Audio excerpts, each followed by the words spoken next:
Who do you think the captain of the Black Pearl is? I have no idea. Now, if you don't know, you know. In the latest chapter of One Piece, chapter 1081, a massive reveal that the last road poneglyph, might not be located at a set place like an island, but rather on an all-black ship that sails assumingly around the New World. Any other ships that try to go near it get sucked into a gigantic whirlpool like the one Luffy got sucked into at the beginning of the series. So right now, what I want to say is that this is a huge deal for the story. And in case you didn't peep my One Piece chapter 1081 review, I got 4 key takeaways for the overall story. Number 1, this reveal does affect the Elbaf arc, since now there is a good chance that the last Lord Poneglyph isn't there. It could still be there because this is simply put Blackbeard's theory on where the last Road Poneglyph location is. So there's got to be something else going on in Elbaf that's going to be pivotal for the overall story. That's all I got to say for now on Elbaf, but in the future next week I do have Elbaf video plans. That's number 1. Number 2 is that even though Kuzan memes during that flashback moment and says, "Who, me?"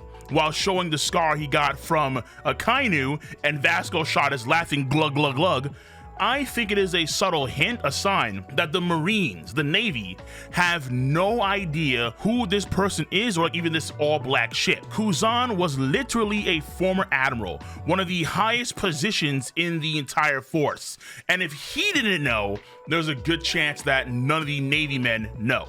That's number 2. Number 3 is that if Laffy's theory is correct, then this person can make whirlpools seemingly at will.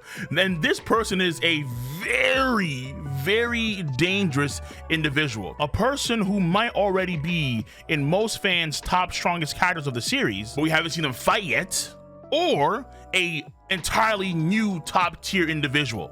This person might be able to make other crazy water-based weather phenomenon like the massive warm eddy that we see in chapter 1060, or even the knock-up streams that blasted off half of Old Jaya upper yard into the sky. Yeah. So controlling the water in the world of One Piece is an absolutely dangerous thing. That's number 3. Number 4 is that, given City of the Rain's words, this person could work for the government, and it's their play on preventing anyone from ever finding the One Piece treasure. So they know the danger the treasure possesses to their control over the world, and instead of keeping the Road Poneglyph in one set location, they always have it on the move, let's say heavily guarded by some strong individual. This is very smart. But that would also mean that if this person or these people were at risk of falling to pirate hands, let's say for example Blackbeard or Luffy and so on and so forth, then the world government would send their forces to defend them. So this could actually lead to a war over the final Road Poneglyph. The final war of the One Piece series. So like I said in my review, I have videos talking about this on my channel, particularly talking to other content creators about how the One Piece endgame timeline could be where the final war happens before the One Piece treasure is found. But you can watch that video after this video. So now let's get into the juicy stuff. Who is Captain Jack Sparrow?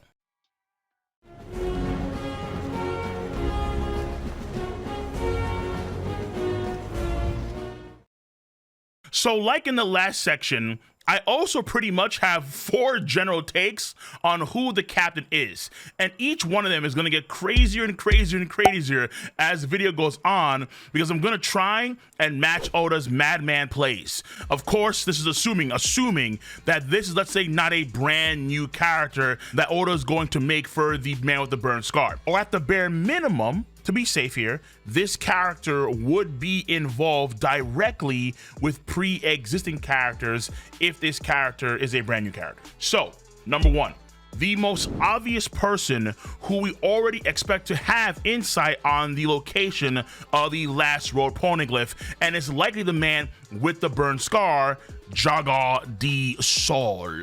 Now, of course, the idea of Sol being the man with the burn scar is a play, since it's probably Iceburn that he got from Kuzan during the Ohara incident.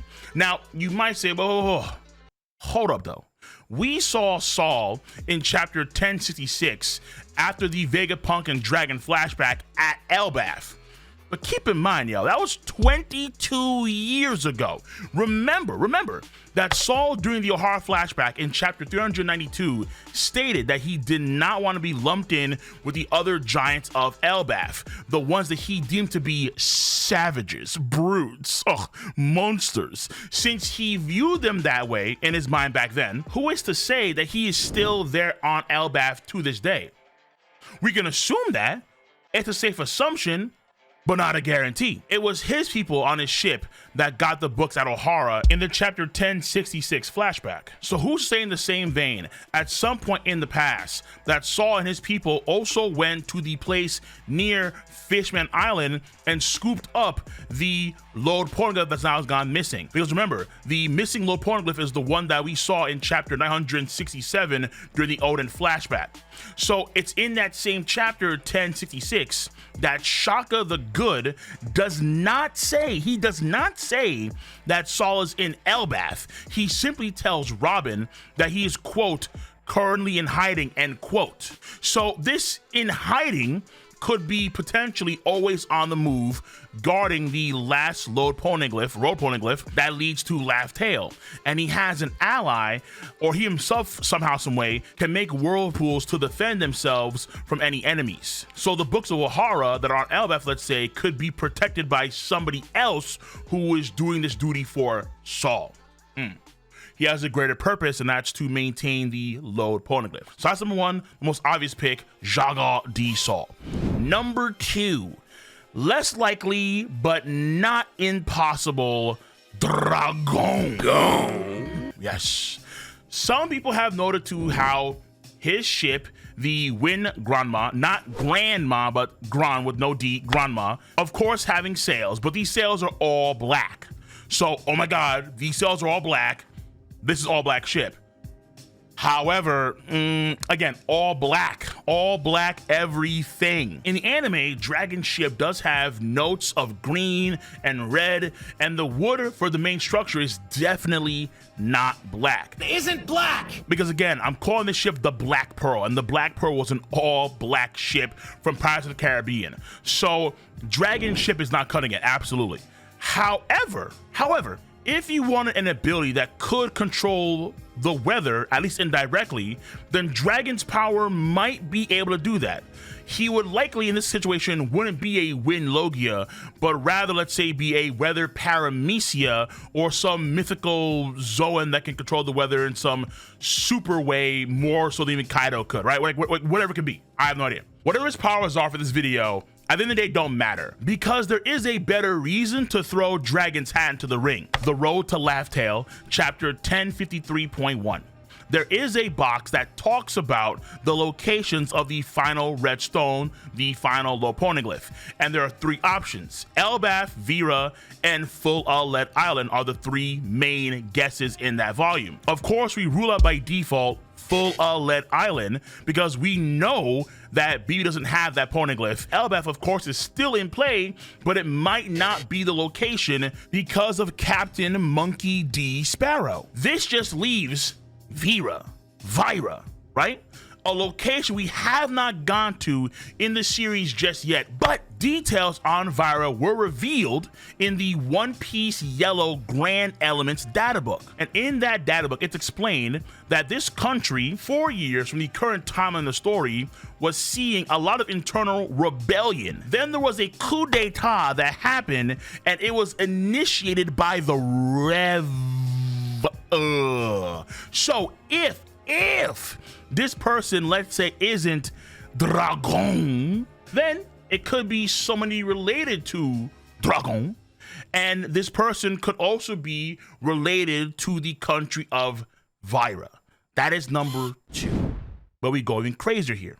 Number 3, a very, a very unlikely to be captain of the legendary Black Pearl is the legendary Scopper Gaban, right? Now, like I said in my review for chapter 1081, it feels like Oda has made a lot of changes to expedite the story during that 1 month break last year after chapter 1053. This is why I think that Yamato was originally going to join the Strat crew but got cut, and how I'd argue Kuzan originally was not going to be the 10th Titanic captain of the Blackbeard Pirates. So if you want more details on that, again, check out my 1081 review. It's a pretty long review, pretty big video.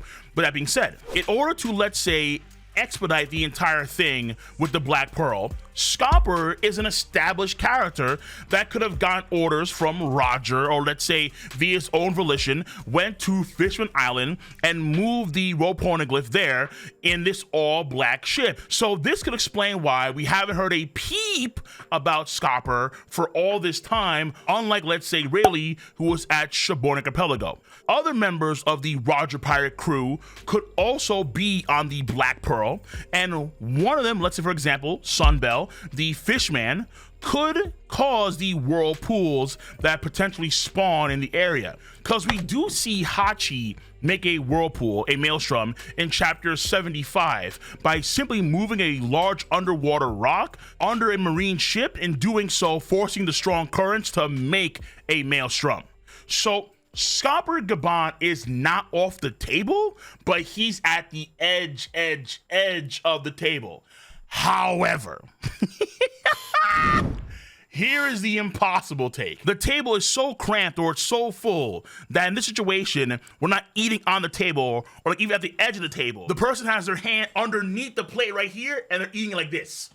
This is the 4th impossible take. Emu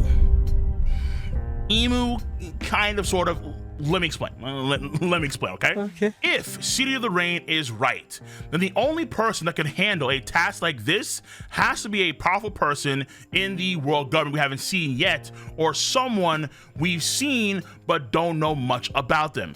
And let's say it could be a hidden admiral-like figure that only the 5 elders know about. Let's say a Kurouma, like we see in chapter 1054. A person like that, but potentially only on the world government side of things. Because again, like I said before, based on Kuzan's reaction when he hears about the Man with the Burned Scar, the Navy may not know a thing about what's going on here with the Black Pearl.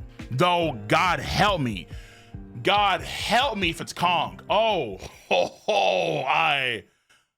I would really detest if it was Kong on the Black Pearl. That would make me very, very sad. However, tell me, the fake out of the fake out is if it's Emu itself controlling the Black Pearl, utilizing pre-established characters to push the story along, rather than crafting new characters in situations where you could argue we don't necessarily need a new character. The all-black design of the Black Pearl is indicative of the all-black silhouette design of Emu. Even when we first see Emu, there is an abnormal amount of light in that garden with the butterflies and so on, but Emu still jet black silhouetted. The red eyes of Emu could potentially be an imagery hint for the red lode poneglyph located on the all black ship. Plus, going even further beyond, of course, we all know about the idea of Emu's name meaning sea, ocean, when you flip it around. And just nearing the ship spawns maelstroms. Out of nowhere. No one so far in the world of One Piece has been able to directly control water via devil fruits. Directly, no. But Emu is theorized to control all water at will. Furthermore, when we continue to stack theories, Parvision does have a video breaking down his theory about how Emu could be an actual, an unironic actual called Balterman. And this ties to ideas which myself and Parvin have talked about when it comes to souls and wills giving, quote, life, end quote, to things that are normally non-living or non-sentient. Roger's able to hear the, quote, voice of the poneglyphs. Why do inanimate objects have voices? What's going on there? How could Zoro hear the voice of all things and tell how his sword was located under all this rubble when he fought against Mr. One? Of course, you guys and gals should know, I have a theory way back when talking about how to create what? Black blades, which talks about this very subject of will, soul, giving something that is not necessarily sentient, sentience. This all black everything when it comes to a black blade, the black pearl, Emu's design.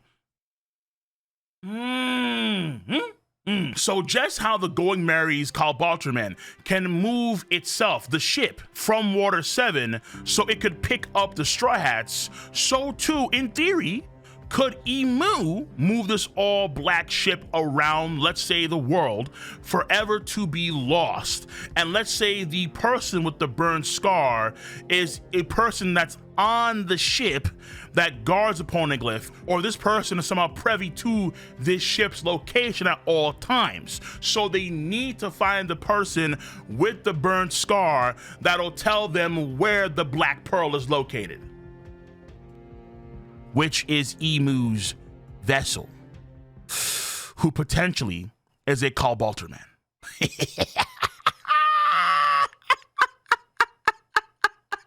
So this is the wildest take I got. And in a way, it is very fitting for the idea of the Black Pearl, since in Pirates of the Caribbean, the Black Pearl ship itself was somewhat alive. It was somewhat mythical. And there's even Maelstrom Whirlpool battles that involve the Black Pearl. A lot of these things in that movie series, of course, based off of real life sailor and pirate folklore. And of course, in a way, Oda does take from these concepts as well. And I'm applying that more directly here with this all black ship that potentially has the final load poneglyph. And it's in relation to an enemy that we all know we must eventually cross paths with, Emu. So that's the wild, wild, wild, impossible take. But that's all I have to say. Let me know your stance on the subject matter at hand. If you enjoy your boys' content, make sure to hit that like button. Of course, subscribe to the channel and click on that bell to join the notification squad. I'm gonna see you cats on the flip side.